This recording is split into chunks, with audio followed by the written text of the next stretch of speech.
મિત્રો આપણે વર્ગ અને વર્ગમૂળનું એક ઉદાહરણ જોઈએ। સૌપ્રથમ રકમ વાંચીએ શું કહે છે। તો જો મિત્રો અહીંયા સૌપ્રથમ 10 થી 99 સુધીની કોઈ પણ બે અંકનો આપણે વર્ગ શોર્ટ રીતથી કરવાનો છે, બરોબર।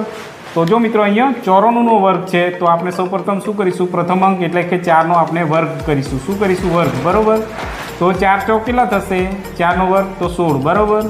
અહીંયા 9 નો વર્ગ, 9 નો વર્ગ કેટલો થશે? તો 9 9 81, બરોબર। તો અહીંયા આપણે લખીશું 81, બરોબર। ચાલો મિત્રો અહીંયા ડબલ અંક છે તો વાંધો નહીં।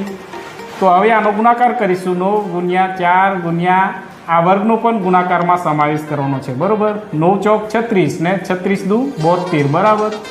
ચાલો આ 72 આપણે ક્યાં લખીશું? જે આ અહીંયા, બરાબર। આ એકમનો અંક આપણે ખાલી રાખવાનો છે, બરાબર, દરેક દાખલામાં। ચાલો હવે પ્લસ કરી દઈએ। 6, 2 ને 1 3, 7 ને 1 8 અને ઉપરથી 8, બરાબર। તો જો મિત્રો 8836 આ શું છે આપણો ફાઇનલ જવાબ, બરાબર।